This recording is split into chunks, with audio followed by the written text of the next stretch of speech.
Bonjour, Isabelle, herbaliste de l'équipe Kenvad. Aujourd'hui, je vous retrouve sur une vidéo un peu plus longue que d'habitude. Je vous propose de prendre soin de vous en réalisant une huile de massage anti-capiton et anti-cellulite. Alors, pour réaliser cette huile de massage, je vais utiliser des huiles essentielles. Donc j'en profite pour faire un petit préambule sur l'obtention de l'huile essentielle. J'ai pris l'exemple de la lavande qu'on ne va pas utiliser ici, mais qui est une plante que vous connaissez bien, et peut-être une huile essentielle que vous utilisez, qui est d'ailleurs une huile essentielle assez facile à utiliser et qui présente peu de risques par rapport à d'autres huiles essentielles que l'on va voir par ailleurs. Pour obtenir l'eau florale, c'est-à-dire l'hydrolat, et l'huile essentielle d'une plante donnée, par exemple la lavande, on va procéder à une distillation par la vapeur d'eau. Ce qui veut dire qu'on va passer de la vapeur d'eau dans un distillateur à travers la plante et qu'ensuite, après refroidissement, on obtiendra l'hydrolat et un surnageant qui est l'huile essentielle. Je résume très fortement, mais c'est juste pour vous expliquer qu'il y a une grande différence entre la plante dans laquelle on va retrouver le totum, c'est-à-dire la totalité des molécules présentes, et l'huile essentielle, qui va être la version concentrée dans laquelle on ne retrouvera que les molécules volatiles. Ce qui veut dire qu'on ne va pas utiliser l'huile essentielle de la même manière que l'on utilisera la plante et son totem. L'huile essentielle, on va la garder pour des cas bien précis, on va la diluer et surtout on fera très attention à son utilisation sur les femmes enceintes, sur les femmes allaitantes, sur les enfants. Sur ces trois cas où il est absolument déconseillé l'utilisation des huiles essentielles, voilà, sauf quelques exceptions sur des huiles très douces, parce qu'effectivement, on peut avoir des propriétés abortives, neurotoxiques, néphrotoxiques des huiles essentielles. Donc c'est pour ça qu'aujourd'hui, on va parler aussi de la dilution des huiles essentielles pour leur utilisation. Alors, je range la lavande et je vous présente les huiles essentielles intéressantes dans le cas qui nous intéresse, c'est-à-dire une huile de massage anti-capiton, anti-cellulite. Alors ce que j'ai commencé par faire, c'est faire un tour un peu de la littérature pour repérer les huiles essentielles qui pouvaient nous être utiles dans notre cas. J'en ai sélectionné quelques-unes que je vous présente, mais que je n'utiliserai pas toutes. L'huile essentielle de pamplemousse, qui est anti-cellulite, lipolytique et circulatoire. L'huile essentielle de cèdre de l'Himalaya, qui est un très grand anticellulite qui agit aussi sur la rétention hydrolipidique. Le cèdre de Virginie, qui est un excellent décongestionnant veineux. Le cèdre de l'Atlas, qui est un anti-œdème, un anticellulite majeur et qui a une action intéressante sur la circulation artérielle. Le Palmarosa, que l'on connaît déjà pour ses actions antibactériennes, mais qui est aussi un draineur lymphatique et un anticellulite majeur.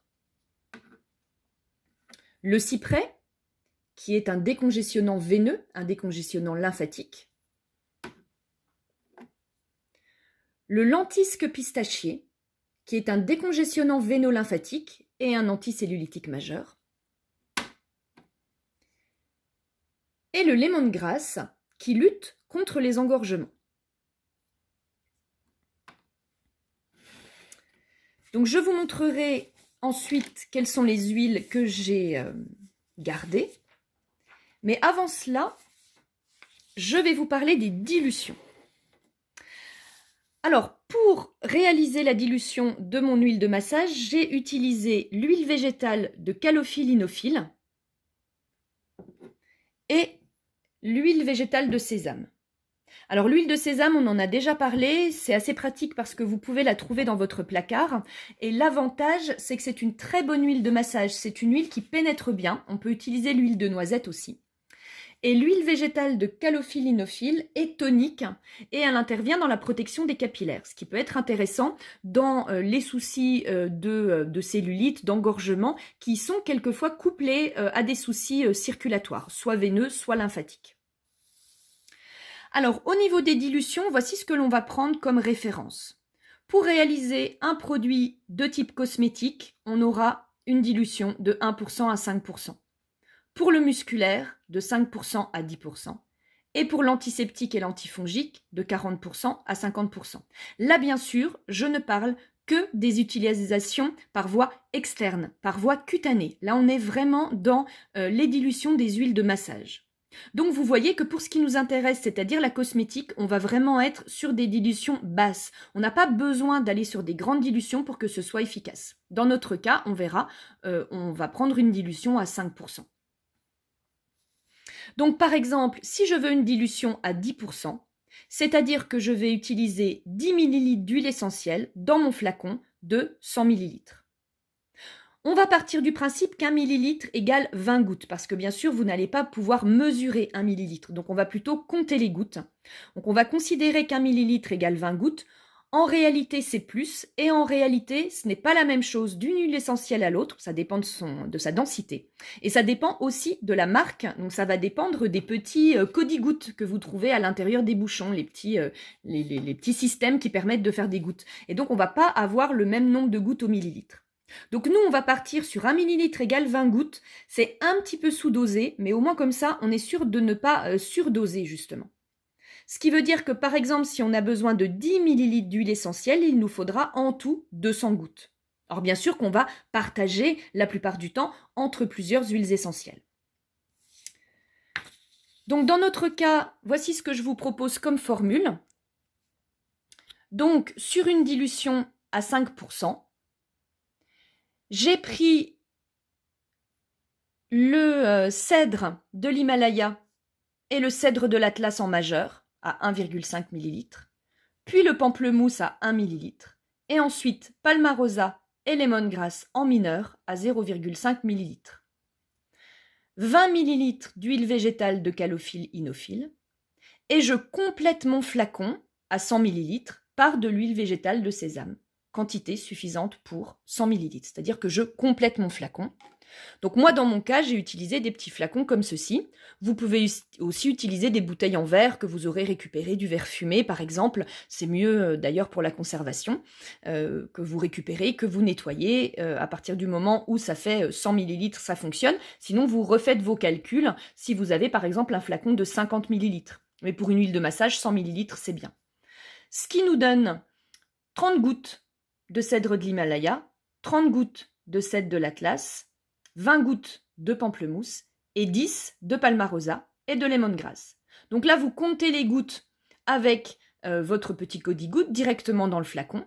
Vous rajoutez les 20 ml d'huile végétale de calophylle inophile et vous complétez votre flacon avec l'huile végétale de sésame. Voilà, vous obtenez un petit flacon comme ceci que vous mélangez avant utilisation, que vous étiquetez bien sûr pour vous rappeler à quoi sert cette huile et puis quand elle a été préparée.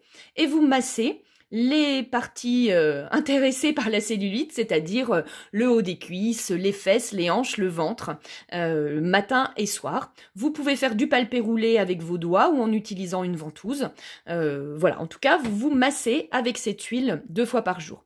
Bien évidemment, rien ne viendra complètement remplacer la diététique, donc on fait déjà des efforts dans l'assiette, et l'activité physique. L'huile de massage, elle va venir compléter et agir sur la qualité de votre peau, sur l'aspect peau d'orange et sur le côté justement un petit peu engorgé. En conclusion, je vous présente quelques livres qui peuvent être intéressants si vous vous intéressez justement aux huiles essentielles. Alors bien sûr, le traité d'aromathérapie scientifique et médicale de Michel Faucon, qui est cher, qui est très scientifique, son nom l'indique, donc extrêmement intéressant, mais vraiment si vous voulez avoir une approche scientifique des huiles essentielles. Sa version un petit peu plus grand public, Initiation à l'aromathérapie scientifique et médicale, toujours de Michel Faucon, mais là qui est beaucoup plus pratique. Sinon, on peut retrouver les huiles essentielles du docteur Willem, l'aromathérapie du docteur Valnet, et le manuel pratique d'aromathérapie de Patrice de Bonneval et de Franck Dubus. En tout cas, n'utilisez pas les huiles essentielles n'importe comment, vous aurez bien compris qu'elles peuvent être dangereuses, même si elles sont intéressantes et puissantes, on les utilise à bon escient. En attendant, prenez du plaisir à réaliser cette huile de massage et prenez soin de vous. À bientôt!